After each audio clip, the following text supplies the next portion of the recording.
Bon, bah, je pense qu'on va pouvoir démarrer, Grégory. Ça me paraît bien. Bon, bonjour à tous. Bienvenue sur notre webinaire Système organisé avec notre partenaire Use. Donc, on verra aujourd'hui comment réduire de plus de 75% vos coûts de gestion de vos factures. Donc, on a un invité aujourd'hui avec nous qui est Lilian Puren, qui est comptable de l'entreprise SRB Construction en Bretagne et qui est là aujourd'hui pour témoigner de son expérience quotidienne d'automatisation de ses factures et des bénéfices qu'il en ressort. Donc, pendant la durée du webinaire, n'hésitez pas à interagir, à nous poser toutes vos questions sur le bloc questions et on vous y répondra avec plaisir à la fin de ce webinaire. Donc, je suis Laura Agostin, je suis chef de marché dématérialisation chez Système et je suis accompagnée de Grégory Mignon, qui est consultant et formateur Experiuse. Donc, pendant ce webinaire, on va tout d'abord vous présenter Use et Système, vous expliquer concrètement pourquoi il est urgent de dématérialiser et nous aborderons ensuite le sujet clé de ce webinaire qui est de comment réduire de 75% les coûts de gestion de vos factures. Ensuite, nous passerons au témoignage de Lilian qui a automatisé donc ses factures grâce à la solution Invoice Hub. Et enfin, nous ferons une démonstration en live pour vous montrer comment automatiser la gestion de vos factures. Je laisse donc la parole à Grégory pour qu'il puisse vous présenter la société Use. Alors juste un petit mot peut-être effectivement sur notre partenariat et puis je vais enchaîner effectivement sur la présentation de Use. Donc Use, c'est la société éditrice de la solution. Donc c'est ce que je vous propose de voir aujourd'hui effectivement en termes de technologie. Le distributeur et l'intégrateur, c'est Sysden. Et Sysden donc, a mis en place une solution qui s'appellera Invoice Hub, donc, qui réunit le meilleur des deux technologies, c'est-à-dire la technologie Use sur l'automatisation et la dématérialisation, les prestations, la connaissance et la mise en œuvre également de Sysden sur ce déploiement. Et c'est ce qui permet donc de concaténer sur une solution qui s'appellera Invoice Hub et qu'on vous présente donc ce matin. Pour présenter Use en quelques mots, Use, c'est une société qui est née dans le cloud en 2010 de la volonté de généraliser la dématérialisation, puisqu'elle s'adressait à l'époque plutôt à des grosses sociétés avec des gros budgets, de l'investissement matériel, des équipes de développement, des supports de formation relativement fastidieux. Et on est parti du postulat qu'en 2010, le cloud était suffisamment mature pour pouvoir proposer une solution de dématérialisation directement en SaaS, accessible depuis n'importe quel navigateur Internet, sans avoir besoin de solliciter la DSI à outrance, sans avoir besoin de réinstaller du matériel, d'avoir du stockage, et tout est maintenu directement par nos équipes. Donc, très facile à mettre en œuvre, transparent quasiment pour l'utilisateur et les équipes informatiques. Et c'est aujourd'hui un pari qui est plutôt réussi, puisqu'on a plus de 50% de croissance par an, et qu'on a aujourd'hui des bureaux aux États-Unis. On a un bureau au Texas, à Dallas. On est une société française à la base, puisqu'on est situé entre Nîmes et Montpellier, à Emarc précisément. Mais aujourd'hui, on a la chance de pouvoir externaliser, exporter notre technologie française et on est également présent sur le marché européen à travers le marché belge, suisse, le marché espagnol également qu'on ouvre, mais aussi le marché anglais qui est un territoire également qu'on ouvre et tous les marchés francophones qui peuvent être connus comme les marchés africains notamment. À aujourd'hui, ça nous permet d'être présents dans plus de 30 pays, d'avoir plus de 4000 clients, 100 000 entreprises enregistrées dans notre solution, 200 000 utilisateurs et ces 100 millions de documents traités à aujourd'hui dans notre outil. On a eu la chance d'être certifié Great Place to Work récemment également. Donc, ça veut dire que nos salariés se sentent bien au travail et ça se ressent évidemment ensuite sur notre solution. Et puis, si on met en lumière les annéums que ça nécessitait pour aboutir à un algorithme performant, c'est plus de 1000 annéums en R&D et on réinvestit 25% de notre chiffre d'affaires en recherche et développement. C'est la plus grosse part de réinvestissement sur ce secteur d'activité en Europe. Ça vous montre qu'on souhaite vraiment rester les pionniers sur cette technologie puisque c'est vraiment notre cœur de métier, l'automatisation du traitement des documents. C'est vraiment la partie intégrante de notre offre et ce n'est pas des briques de rachat ou de technologies qui sont issues d'autres éditeurs, c'est vraiment notre propre développement. Voilà, et puis pour vous montrer l'activité également de nos chercheurs, ils ont publié plus de 100 articles sur le thème de l'intelligence artificielle et machine learning. C'est une thématique qu'on connaît bien, en tout cas chez Use, et qu'on met en œuvre dans notre solution. Vous voyez ici une map monde qui vous montre la présence globale. Je précise juste que Use s'adresse autant aux petites entreprises qu'aux grosses entreprises, puisque souvent on me dit oui, mais il faut peut-être du budget, etc. Non, on peut démarrer à partir d'une centaine de factures par mois. Donc, il ne faut pas avoir de préjugés là-dessus. Ce qui compte, c'est de répondre à un besoin qui est de recentraliser l'information. Voilà pour la présentation de Use. Je te laisse la main, peut-être Laura, pour présenter Sysden du coup. Merci. Donc effectivement, nous, Systène, nous sommes distributeurs et intégrateurs de solutions de dématérialisation documentaire depuis 25 ans. Et en fait, grâce à notre expertise, on accompagne les entreprises, les collectivités dans l'amélioration de leur gestion documentaire. Et on apporte en fait les solutions les plus innovantes et les solutions qui sont adaptées à chaque marché, aux métiers et aux usages. Et en fait, lors de nos différents projets, nous sommes aux côtés de nos clients tout le long de leur parcours en apportant un service de qualité et surtout un service de proximité. Nos équipes, elles sont implantées en France et en Afrique avec un siège social donc à Saint-Quentin-Fallavier en Isère, des équipes à Paris et des experts qui couvrent tout le territoire. Et nous avons donc des filiales au Maroc, en Algérie, en Tunisie et en Côte d'Ivoire. Et donc, je laisse la parole à nouveau à Grégory qui va vous expliquer pourquoi il est urgent de dématérialiser. Exactement, donc on va voir effectivement à travers quelques chiffres clés qui vous seront peut-être pas inconnus. En tout cas, les thématiques vous seront pas inconnues et on va essayer de quantifier un petit peu les raisons de cette urgence. Alors, plusieurs raisons à automatiser effectivement son traitement qui est peut-être manuel aujourd'hui chez vous. C'est la complexité de traitement. Quand on est sur un process manuel non automatisé, le temps de traitement est évalué entre 22 jours et 35 jours entre le moment où on reçoit la facture et le moment où elle est réellement payée. C'est également des tentatives de fraude. Aujourd'hui, 70% des entreprises se disent avoir été victimes de fraude ou en tout cas sensibles au risque de fraude. Et c'est aujourd'hui un sujet qui est préoccupant pour la majorité des entreprises sur le marché. Et des solutions d'automatisation comme Invoice Hub peuvent répondre effectivement à cette problématique. Les retards également, on a vu que c'était long sur un traitement manuel de traiter une facture jusqu'à son paiement. Bah forcément, lorsqu'on va dépasser le délai de paiement fixé par le fournisseur, eh bien, on va avoir 31% des factures qui vont être en retard de paiement, donc qui peut entraîner également des pénalités et des problématiques également de relations fournisseurs. Le manque de visibilité également, puisqu'on ne sait pas ce qui se passe en temps réel sur les factures, bah, ça va entraîner jusqu'à 3,5% d'erreurs de paiement. Donc, ça peut être des factures en doublon, par exemple, qu'on a déjà traitées par voie postale et qui a été reçues également par email, qui a été traitées par quelqu'un d'autre par email, et le paiement a pu être libéré en double, avec des erreurs d'écriture du coup également derrière. Et puis ça peut être également une non-conformité aussi par rapport à la réglementation qui est croissante. On pense notamment à la piste d'audit fiable, la capacité de pouvoir documenter depuis la demande d'achat jusqu'au paiement le traitement des factures en cas de contrôle de TVA. Et puis à l'horizon de la facturation électronique 2024-2026, c'est avoir une solution également qui puisse permettre d'être équipée lorsque la réception de flux électroniques sera obligatoire dans un premier temps pour les grandes entreprises, puis généralisée à tout le monde en 2026. Donc, ça va permettre de répondre à toutes ces problématiques à travers une seule solution. Donc, l'intérêt, effectivement, c'est de gagner en temps de traitement, éviter les pénalités de retard de paiement, les mauvaises relations fournisseurs et donc l'image que vous pouvez avoir et donc favoriser au contraire une meilleure collaboration. Répondre et se prémunir des risques de fraude à travers l'intelligence artificielle, notamment qui est proposée dans Invoice Hub à travers un module qui s'appelle Use Protect et qui vous permettra de détecter des factures frauduleuses, par exemple, de détecter un montant anormal, de détecter un RIB qui ne correspond pas entre la fiche fournisseur et la facture, des PDF qui seraient falsifiés, etc. Donc tout ça, la technologie va pouvoir aider effectivement à y répondre. Et c'est urgent parce qu'aujourd'hui, une entreprise se doit d'être compétitive et relativement rapide et saine pour pouvoir perdurer dans un tissu économique qui est très compétitif.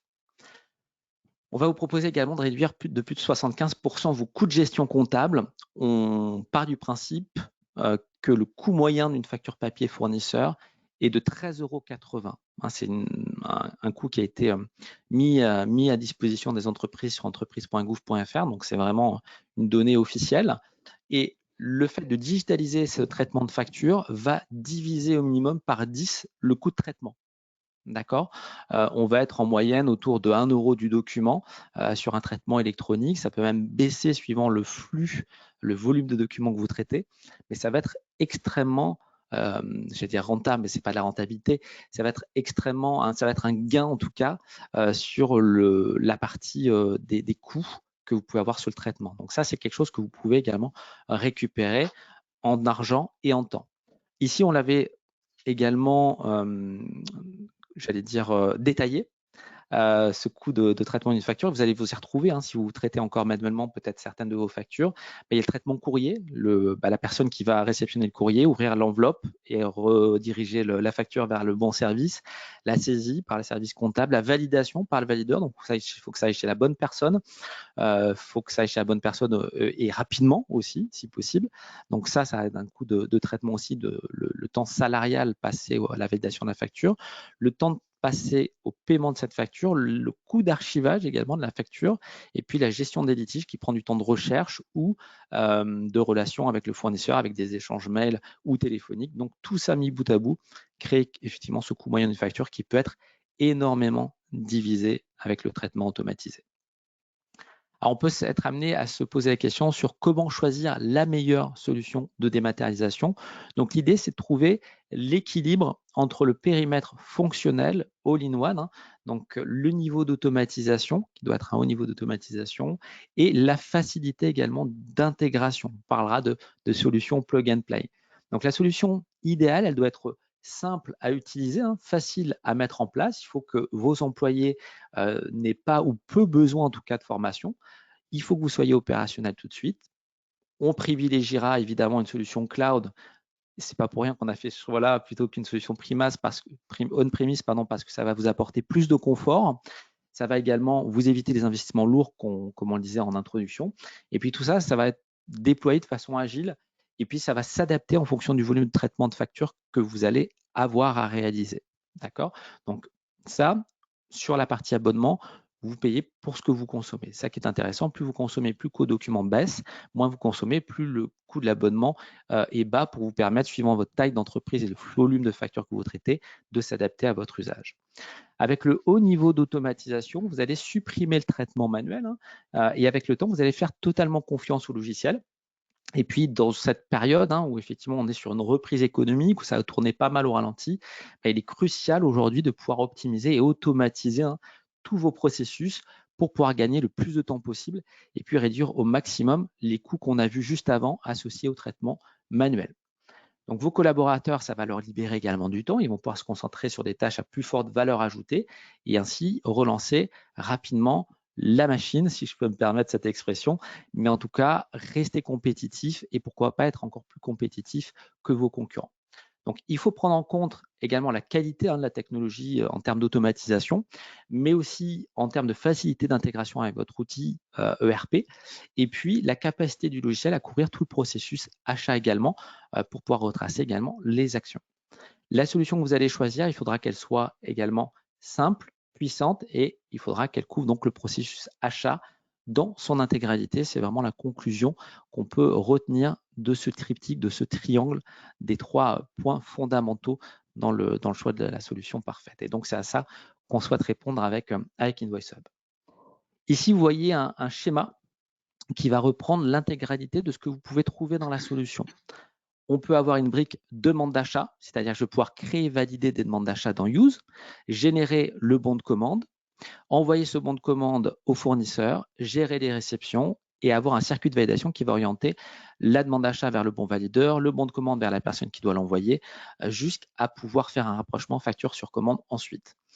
La capture va pouvoir être automatisée, que ce soit reçu par email, que ce soit déplacé sur l'espace de capture de Use, que ce soit du FactureX, que ce soit via les espaces fournisseurs avec des petits robots qui vont aller collecter les factures, que ce soit pris en photo par le téléphone portable, que ce soit scanné grâce effectivement aux petits modules qu'on peut avoir dans les copieurs. Vous allez pouvoir scanner également vos documents et les envoyer directement dans InvoiceHub. Et puis, l'import SFTP, les flux EDI également sont des formats, des supports en tout cas qu'on est capable d'adresser. Évidemment, une fois qu'on a reçu le document, on extrait automatiquement les données grâce à l'intelligence artificielle. On va automatiser la saisie grâce au machine learning, rapprocher également les factures sur commande lorsqu'il s'agit de factures liées à une commande. On va automatiser le circuit de validation. Une fois que la facture est comptabilisée, elle part chez le bon valideur. On peut aller jusqu'à 9 étapes de validation en fonction de certains critères comme l'analytique, comme le montant, comme le type d'achat. On peut gérer également la partie paiement, donc soit à la fin de la validation, on envoie le bon à payer à l'ERP, soit on peut avoir un parapheur de paiement. On peut également générer un fichier CEPA que vous pourrez remettre à votre banque qui va déclencher les 15, 20, 25 paiements liés à votre période de règlement. Et puis, on va évidemment exporter, envoyer les écritures avec la pièce associée dans la plupart des ERP pour pouvoir faciliter les travaux de révision. Et donc, tout ça va se faire de manière complètement automatisée grâce à des agents qui vont faire le lien entre l'ERP et InvoiceHub. Vous bénéficiez également d'archivage légal si vous le souhaitez. Donc, vous pouvez archiver jusqu'à 10 ans, avoir une valeur probante sur les documents qui seraient non signés par vos fournisseurs ou qui seraient scannés. Vous allez avoir une GED sur 6 ans minimum, donc qui correspond à l'archivage fiscal. On peut aller jusqu'à 10 ans avec l'archivage légal. Vous allez pouvoir consulter, vous allez pouvoir piloter votre activité à travers un vrai tableau de bord. On va le voir dans la démo. Vous allez pouvoir optimiser également votre automatisation à travers des KPI, des statistiques, bénéficier de la piste d'audit fiable et puis avoir une sécurisation de l'archivage de vos données sur une plateforme qui est complètement verrouillée avec une identification évidemment pour accéder aux données. Donc, vous voyez qu'on va avoir un cycle complet de traitement de vos documents et on va voir ça dans la démonstration juste après l'interview de Lilian et je vais laisser pour ça la main à Laura et Laura, je te laisse la main également pour faire défiler les slides. Voilà, donc normalement ça devrait être bon. Je coupe ma caméra et je vous laisse voilà, pour la partie interview ensemble. Merci Grégory. Donc effectivement, nous allons maintenant accueillir Lilian Puren, qui est comptable chez SRB Construction, et qui va nous faire un retour d'expérience sur l'utilisation de sa solution de dématérialisation de ses factures fournisseurs. Donc Lilian va se présenter sa société, il va nous parler des problématiques qu'il rencontrait avec un système de gestion de factures manuelle, et ensuite il va nous expliquer comment a été mis en place la solution de gestion de factures. Et enfin, il nous expliquera les bénéfices qu'il en ressort au quotidien. Donc, Lilian, vous êtes bien là. Pour commencer, est-ce que vous pourriez vous présenter, s'il vous plaît? Bonjour à tous, moi c'est Lilian Puren, donc je suis comptable fournisseur chez SRB Construction. Donc on est situé à Embon dans le Morbihan en Bretagne et je suis donc responsable du projet Use donc pour les 4 entités du groupe. Donc aujourd'hui on est situé en Bretagne, aussi en Pays de la Loire et dans l'Île-de-France. On est spécialisé donc, dans le bâtiment, donc dans la partie grosses œuvres. Et donc ça fait plus de 10 ans que la société existe. Et donc on traite environ 1500 factures par mois et on utilise donc Sage sans comptabilité, donc notre logiciel comptable. D'accord, merci. Et donc, quelles étaient vos problématiques Ah, je n'ai pas la main pour passer la slide. Quelles étaient vos problématiques lorsque vous utilisiez un système manuel pour traiter vos factures? Donc avant InvoiceHub, en fait, donc on était en 100% papier. Tout était traité à la main. Donc on avait des paires de factures, donc on avait un circuit de validation papier. On a des conducteurs de travaux qui sont situés donc, dans toute la Bretagne, donc c'était compliqué de faire circuler les documents. Aujourd'hui, grâce à Use, donc on peut traiter donc les factures de n'importe où. Il suffit d'une connexion Internet, donc et puis nos salariés peuvent traiter donc, les documents. Il y avait une perte de temps donc, dans la validation des factures, c'est sûr. Donc aujourd'hui, il y a un gain de temps assez conséquent. Donc déjà, il y avait donc tous les courriers qui étaient à ouvrir, donc des 1500 factures.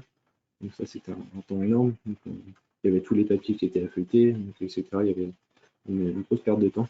Et donc les paiements en doublon, donc Use détecte très bien les doublons, alors que notre logiciel comptable ne les détectait pas du tout. Donc on avait plusieurs paiements qui étaient faits en double avec des fournisseurs, donc c'était toujours une problématique pour récupérer l'argent. Voilà. D'accord. Et donc, une fois que vous avez décidé d'aller vers un outil de dématérialisation pour vos factures, comment avez-vous décidé d'aller vers la solution InvoiceHub?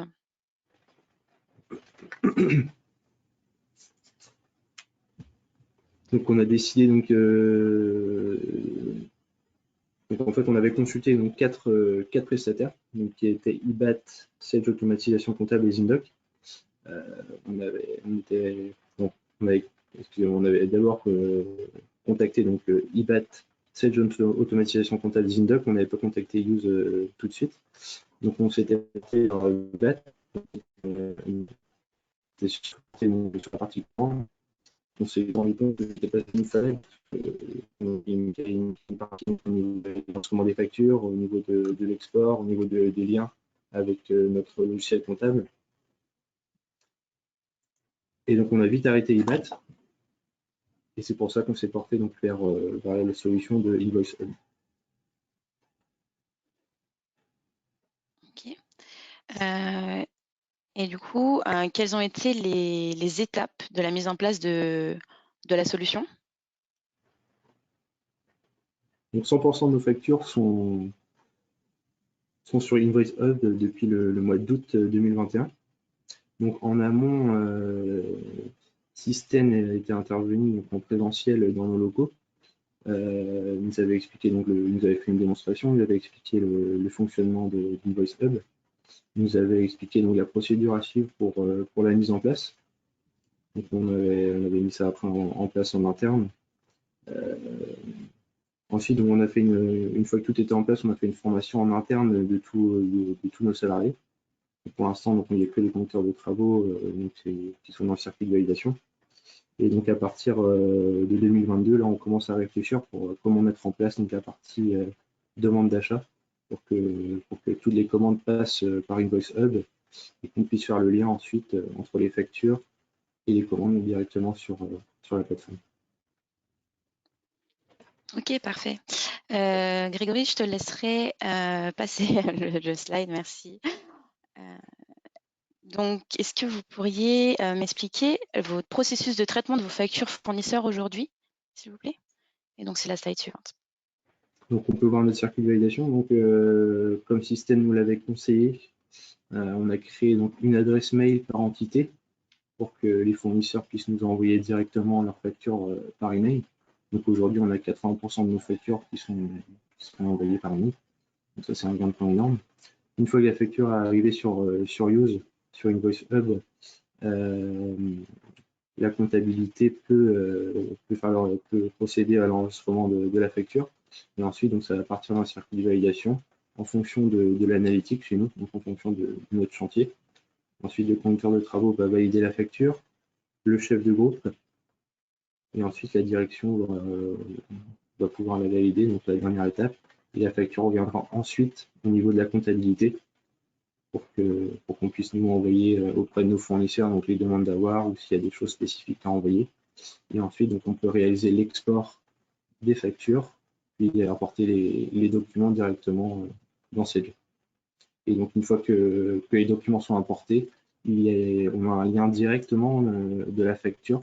On a juste un clic à faire et on arrive directement sur la facture pour la consulter si on fait.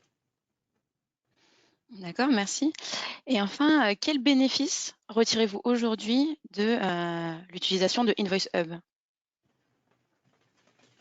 Donc, comme on disait tout à l'heure, on a un gain de temps dans la saisie des factures. On a pu simplifier nos process. Il y a une facilité et un gain de temps pour la recherche de documents et des factures. Tous les utilisateurs qui ont un compte sur la plateforme peuvent consulter les documents grâce à n'importe quel critère présent sur la facture, un montant, un fournisseur, un chantier.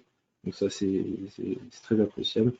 Les utilisateurs ne nous font plus de demandes comme avant en fait pour rechercher un document. Ils sont autonomes là-dessus. Donc on n'a plus de perte de documents, on n'a plus de doublons. Il y a aussi la possibilité de gérer la confidentialité des factures. Vous allez nous dire que sinon tous les utilisateurs vont pouvoir consulter, mais il y a des factures qui sont confidentielles. Donc il y a 5 niveaux de confidentialité sur Invoice Hub. Donc après, on peut les gérer assez facilement. Et donc l'économie au niveau de l'archivage, donc plus de papier en interne, donc c'est beaucoup plus simple. Et donc un mot pour qualifier Invoice Hub? C'est l'optimisation de tous les services. Parfait. Merci beaucoup Lilian pour votre retour. On va maintenant passer à une démonstration de la solution. Exactement, merci Lilian. Alors optimisation, je crois qu'il y avait 4 mots, mais en un mot, vous avez résumé Lilian, optimisation. Effectivement, on peut retenir ça, effectivement, optimisation. Mais voilà, on voit qu'il y a plein d'autres, voilà, tout ça est réuni dans les bénéfices que vous avez indiqués. Et c'est toujours intéressant d'avoir votre point de vue parce que moi, il y a même des choses que je n'avais pas dites. Effectivement, la facilité de recherche des documents, la gestion de la confidentialité, je pourrais le montrer d'ailleurs dans la démo. Les doublons, on voit, du coup, vous aviez dit, Lilian, qu'il y avait des doublons à un moment donné. Ça, vous les avez plus, donc on n'y pense pas toujours, mais c'est quand même un vrai gain parce que c'est la machine qui fait tout le nécessaire sur parfois des centaines ou des milliers de factures qu'on reçoit. Et puis les économies d'archivage, mais ça, j'en avais parlé. Donc, merci en tout cas pour ce témoignage et je propose effectivement de passer à la démonstration. Donc, pour ça, c'est très simple. Je vais ouvrir mon navigateur. Voilà. Je vais prendre Chrome. Je change de temps en temps, je vais sur Safari, de temps en temps sur Chrome. Vous prenez le navigateur de votre choix, évidemment. Vous pouvez même utiliser Edge sur PC, Firefox, si vous êtes sur Linux. Peu importe, le navigateur que vous souhaitez utiliser fonctionnera. Et puis l'autre avantage, c'est que l'utilisation d'Invoice Hub est multiplateforme. Donc si je veux l'utiliser sur un iPad, vous voyez, il prendra la taille de l'iPad. Si je veux l'utiliser sur un téléphone, eh bien, il prendra la taille de mon téléphone. Et puis, si j'utilise sur l'écran de mon ordinateur, il prendra l'intégralité de mon écran. Pour me connecter, je vais simplement rentrer mon adresse email, mon mot de passe, tout ce qui transite est sécurisé. Vous voyez que c'est chiffré ici. Alors, juste enlever peut-être la webcam pour que vous récupériez l'intégralité de l'écran en grand. Donc, tout est chiffré. Il y a d'ailleurs un certificat qui confirme que c'est entièrement validé par Daddy Secure Certificate Authority. Donc, ce que ça veut dire, c'est que si vous êtes sur un Wi-Fi public, vous pouvez totalement travailler, puisque je parlais de la tablette ou du téléphone, ça fonctionnera également si vous êtes au McDo ou si vous êtes au café. Vous pouvez travailler tranquillement sans être soucieux de la sécurité. Pour me connecter, donc mon adresse email, mon mot de passe, je vais me connecter sur l'application démonstration donc de la version la plus complète, puisqu'on a deux versions qui s'adressent aux cabinets d'expertise comptable, mais qui on ne présente pas aujourd'hui, puisqu'elle n'a pas d'intérêt sur notre séminaire d'aujourd'hui. Ce que je vous présente, c'est la version entreprise, qui comprend tout ce qu'on a vu et ce que Lilian a commenté, notamment également les circuits de validation, et puis la capacité également de gérer les demandes d'achat. Donc, pour résumer, quand j'arrive sur mon interface, sur Use, ou sur Invoice Hub plus précisément, je vais avoir accès à un tableau de bord. Donc, vous voyez ici, j'ai une vue synthétique de l'ensemble de mes traitements. Donc, ce que j'ai à réaliser, donc vous voyez que dans la zone affaires, ce sont les documents sur lesquels j'ai une action. J'ai reçu 33 documents et je les ai reçus comment? De manière automatisée. Tout a été reçu par email. J'ai scanné mes documents, ils sont arrivés directement dans Use. J'ai pris en photo dans le smartphone, c'est arrivé dans Use également.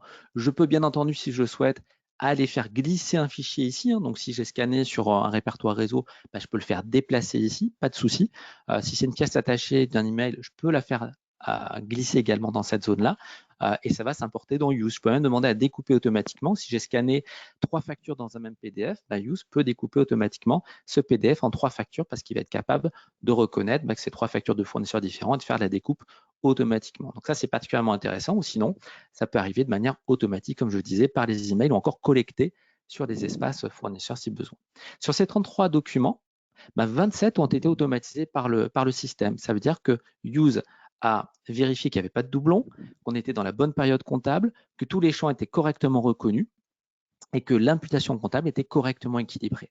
À partir de ce moment-là, je pourrais très bien dire à l'outil, voilà, par exemple, sur mon dossier NoTouch, les 10 factures qui sont complètes, je sais que c'est des factures redondantes, c'est toujours les mêmes comptes de charge, ça ne varie pas. Je termine automatiquement le traitement et Invoice Hub va envoyer les factures vers les bons valideurs directement. Je vais faire l'essai ici, vous voyez, je clique sur terminer automatiquement. Et ce qui va se passer, c'est que Use, par rapport aux critères que j'ai mis en place, va rediriger vers les bons valideurs. Donc, au fur et à mesure, ça va se déplier et ça va être renvoyé vers la personne qui doit donner son approbation. Vous voyez, je suis passé à 9, puis ça passera également à 8, 7, 6, jusqu'à arriver à la fin du traitement. Donc, je vais le laisser travailler le temps de la fin de présentation du tableau de bord, mais on va voir que ça va aller alimenter la zone à suivre ici, qui me permet de suivre en temps réel, c'est le fameux suivi dont je parlais dans l'introduction, et bien de savoir où se trouve le document et à quelle étape. Donc, vous voyez, par exemple, sur la filiale de Montpellier, j'ai une facture à l'étape de validation, ici, une facture d'elle, qui est entre les mains du responsable informatique. Sur la filiale de Montpellier, j'ai 3 factures, ici Bruno, Engie et Fnac, qui sont en validation de paiement. Vous voyez, le traitement est terminé ici. Donc, ça veut dire que ça part chez les bons valideurs. Et si je rafraîchis, je vais avoir mes 10 factures ici qui sont bien parties entre les mains de valideurs en fonction de critères. Par exemple, La facture Amazon, comme c'est de l'informatique, elle est partie chez le responsable informatique. Carrefour, c'est du général, monsieur valideur. KPMG, c'est suivi par Laurent Charpentier. Break, c'est un fournisseur qui est suivi par Nathalie. Tout ce qui est téléphonie, Orange, Bouygues Télécom, c'est validé par Leslie. Et le reste, par monsieur valideur, et Vinci Facilities, la direction générale, souhaite suivre précisément ces factures. C'est parti à ma direction. Et ça, Use l'a fait tout seul. Vous voyez, avec un clic, il a redirigé vers les bonnes personnes automatiquement. L'autre chose qu'on peut voir également sur ce tableau de bord, c'est si j'ai des documents en retard, est-ce que ça a dépassé le nombre de jours que je me suis fixé? Est-ce que j'ai des documents bloqués? Donc, est-ce que je les ai mis en litige? Si oui, je vais pouvoir les suivre jusqu'à la levée du litige et toute personne qui aura accès au suivi des documents verra si un document est bloqué. Et puis, ces informations-là sont complètement personnalisables. Ce tableau de bord, je peux le configurer comme je le souhaite. Donc, vous voyez, j'ai regroupé par organisation et type de document. J'aurais très bien pu dire, je regroupe uniquement par organisation.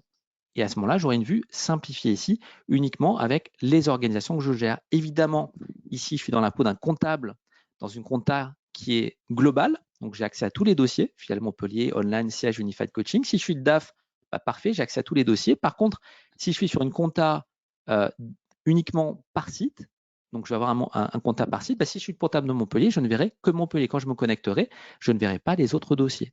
Chaque profil a accès à plus ou moins de visualisation d'orgas ou plus ou moins de droits. Donc pareil, je peux regrouper, si je veux regrouper par type de document ou par autre critères supplémentaires, je peux le sélectionner dans cette zone.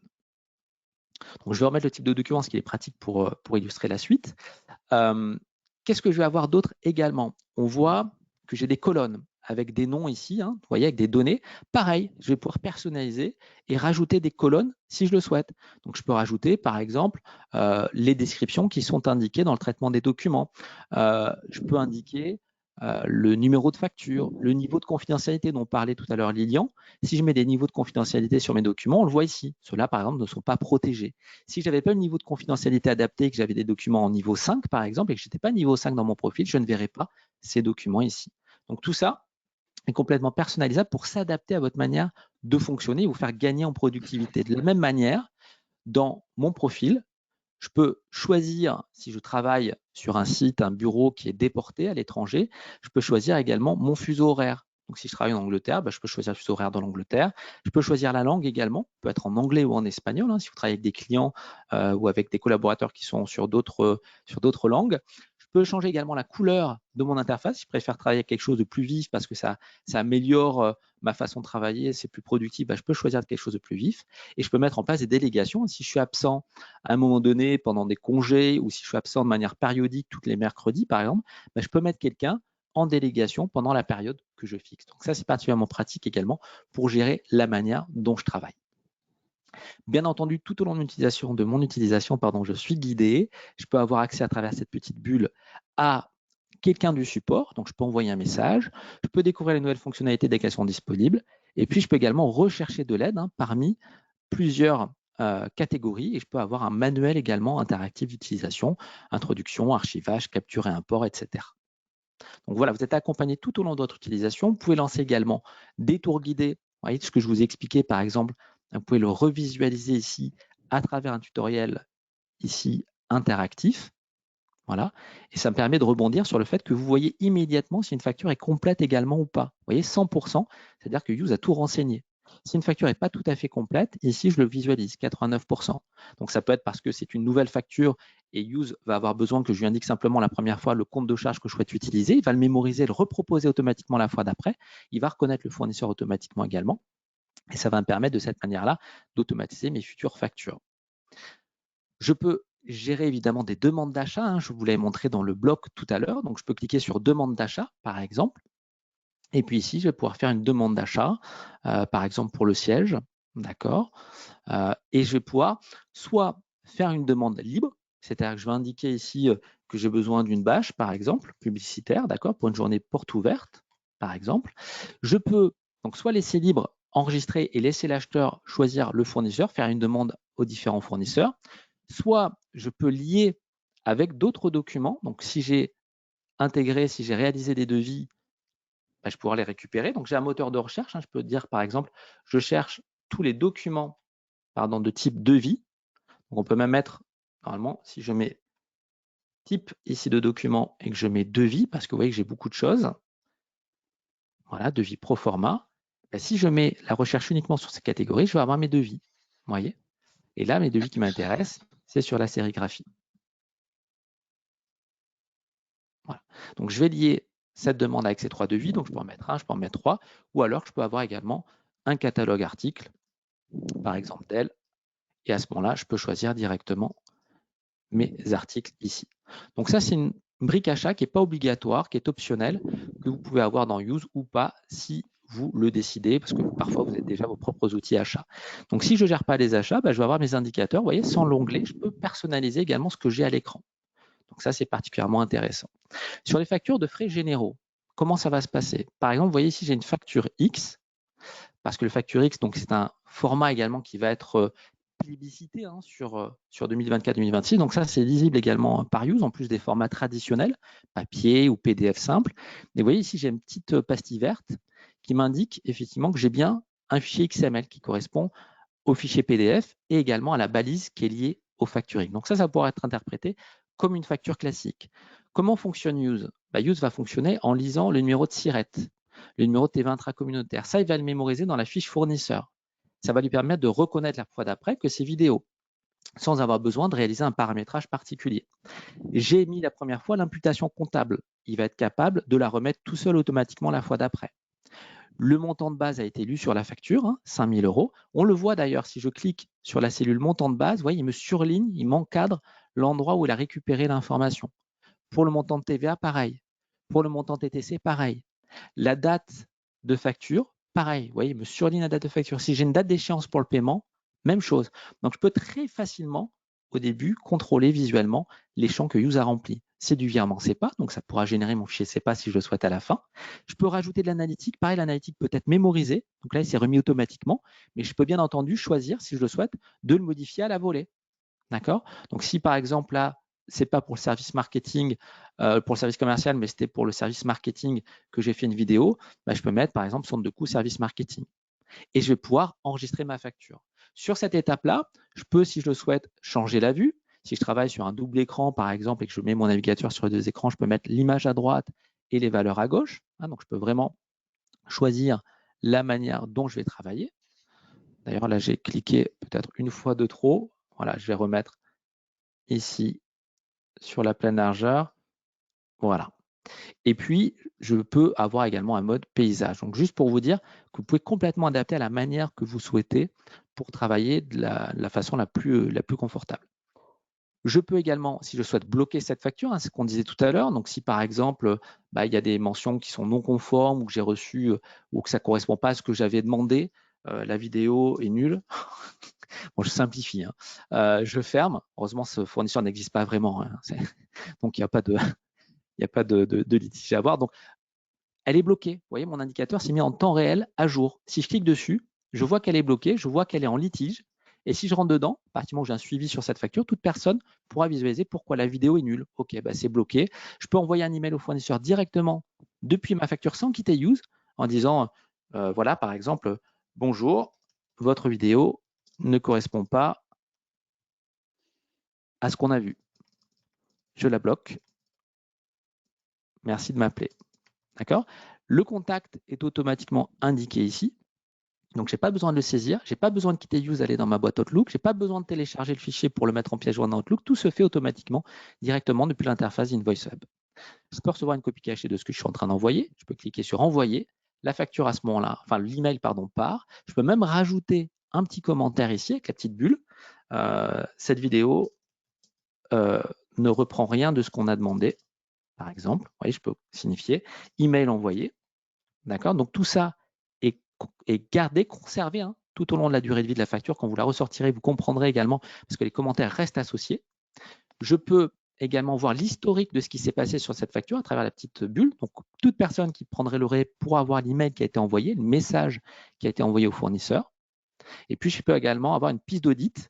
Donc ça, c'est pratique pour le piste d'audit de TVA. Par exemple, je vois toute la chronologie, ce qui a été renseigné par le système, ce qui a été renseigné par l'utilisateur, ce qui s'est passé, etc. Je peux également lier un document. Vous voyez, comme je l'ai fait pour les devis sur la demande d'achat, je peux très bien prendre un autre document, par exemple ici, l'associer et dire voilà, le fournisseur a expliqué, nous a renvoyé le cahier des charges. Effectivement, c'est nous qui nous étions trompés. Je joins le cahier des charges qu'on avait mis. Donc, c'est bon. Effectivement, on s'est trompé. On avait notre première idée qu'on avait communiquée au prestataire. Il n'avait pas eu l'information de correction. Donc, finalement, je vais débloquer. D'accord, je débloque.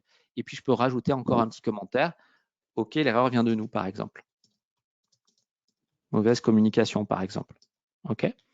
Et donc, à ce moment-là, tout ça va rester évidemment. Donc là, je vais l'enregistrer. Le valideur aura l'information.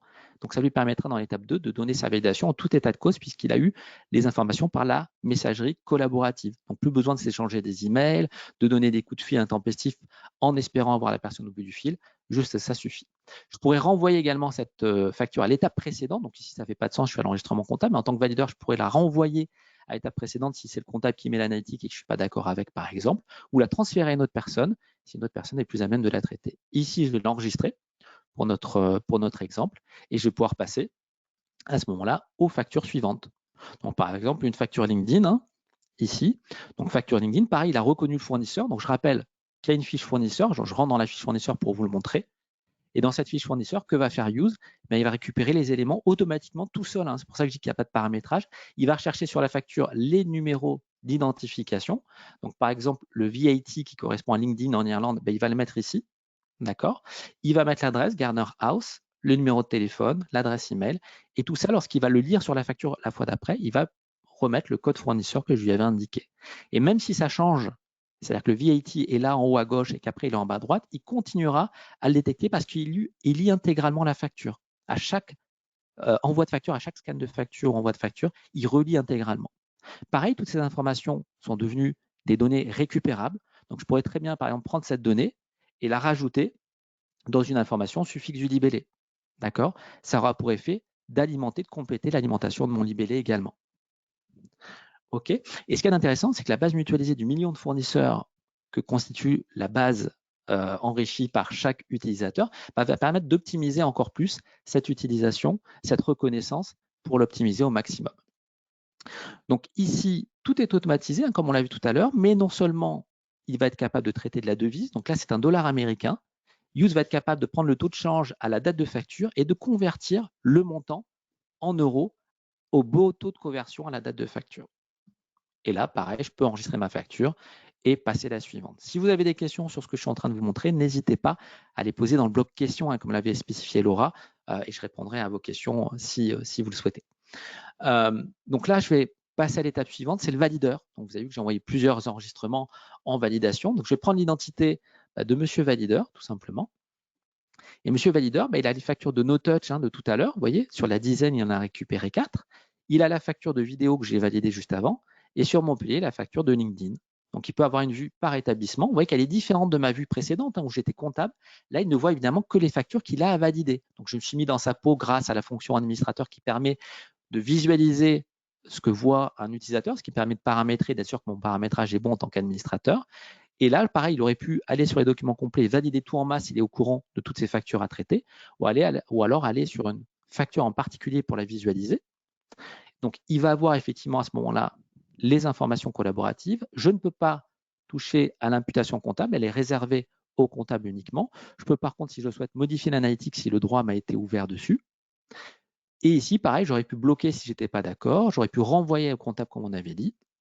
Et si tout est OK, simplement, il me suffit de valider et ça va partir directement dans l'étape suivante qui sera le paiement, puisqu'on est sur un virement SEPA et ça va partir chez monsieur payeur qui va réaliser le paiement. Et donc, la boucle, pour la boucler, donc c'est monsieur payeur. Alors, ce n'est pas une étape qui est obligatoire, c'est une étape facultative. On peut très bien dire que quand monsieur valideur a donné son accord, ça part au paiement. Mais je peux aussi dire, je veux qu'il y ait une personne qui a un véritable parapheur et qui voit tout ce qui est à payer par date. Donc, on voit qu'au 13 décembre, il y a une facture FNAC à payer, une facture Bruno au 4 mars, une facture Engie au 23 février.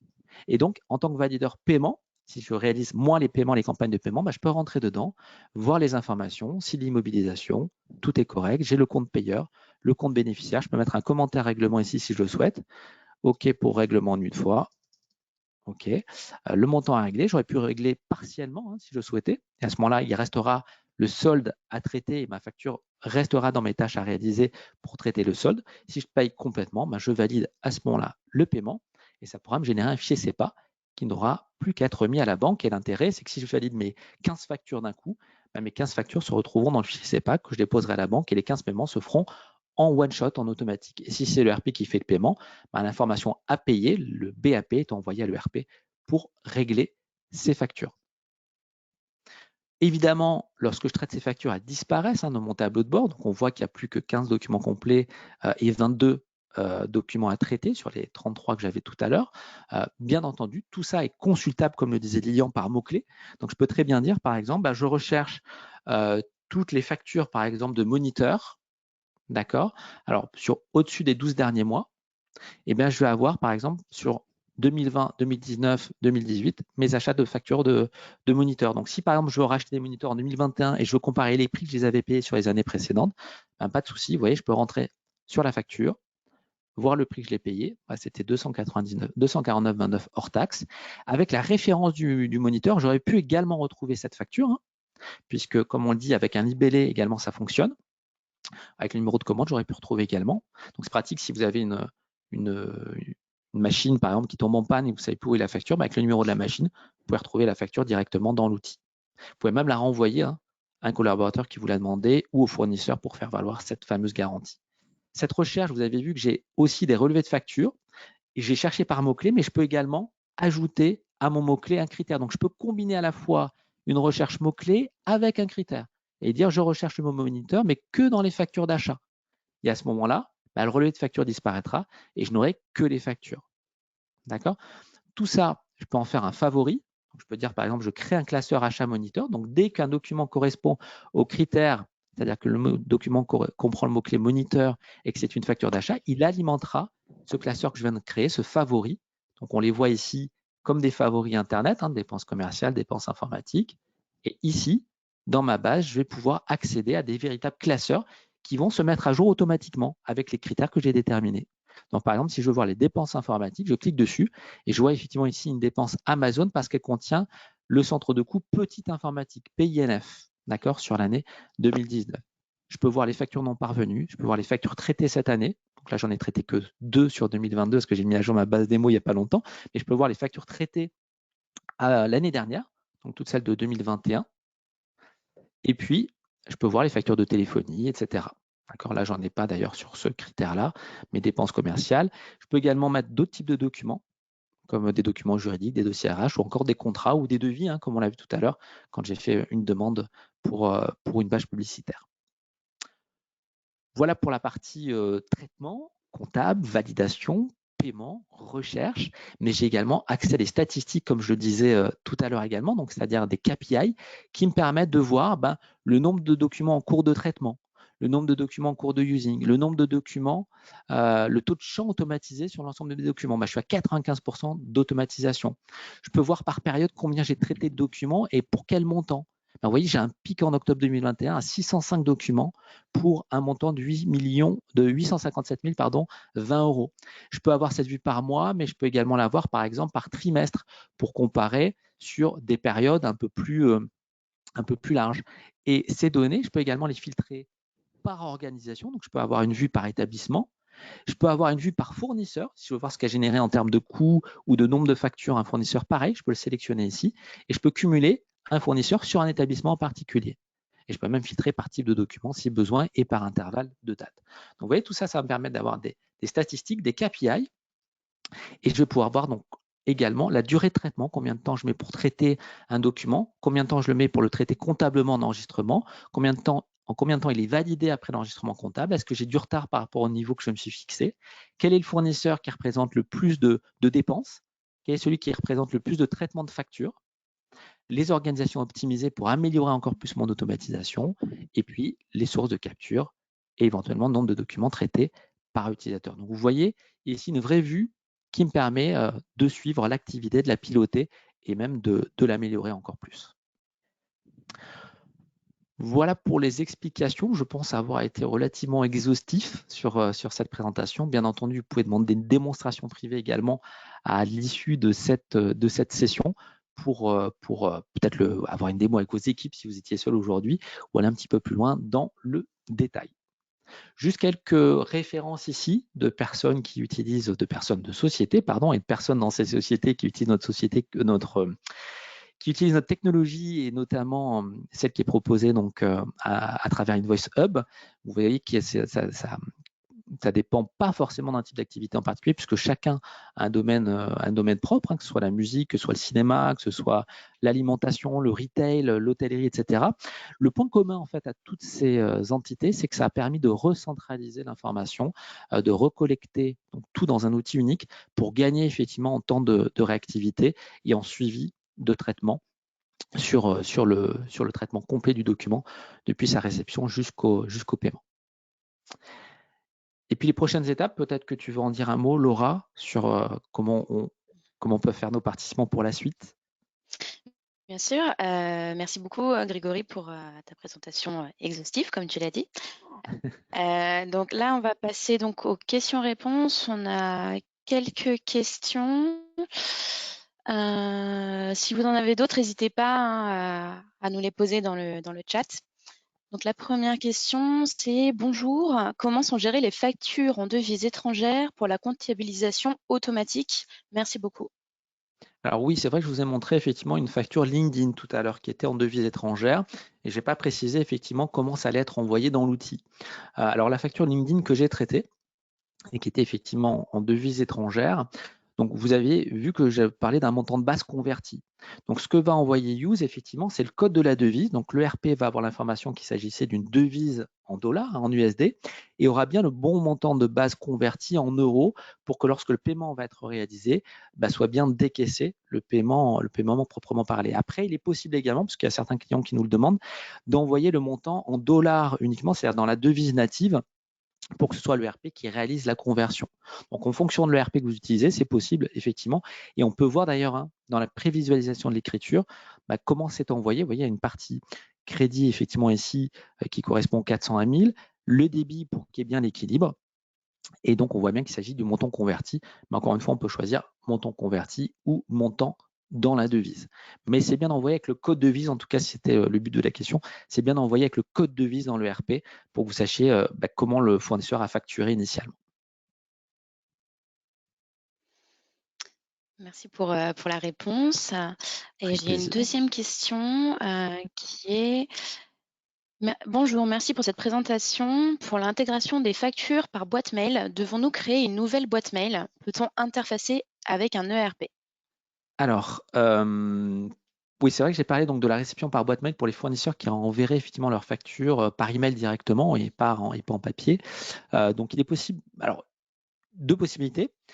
Nous, on recommande effectivement d'ouvrir une boîte email dédiée, c'est-à-dire que tout ce qui va être envoyé dans cette boîte est dédié à la facturation et à ce moment-là, c'est récupéré par Use. Alors, soit vous avez déjà ce type de boîte email, et auquel cas, il suffit juste de mettre en place une règle de transfert. Donc, les services informatiques savent le faire en général.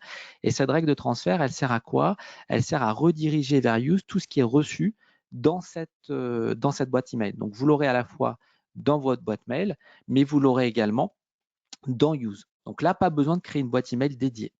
Si vous n'aviez pas à la base de boîte mail dédiée, c'est chaque collaborateur qui le recevait, nous, on vous recommande de mettre en place une boîte email et les collaborateurs l'envoient dans cette boîte qui redirige dans Use.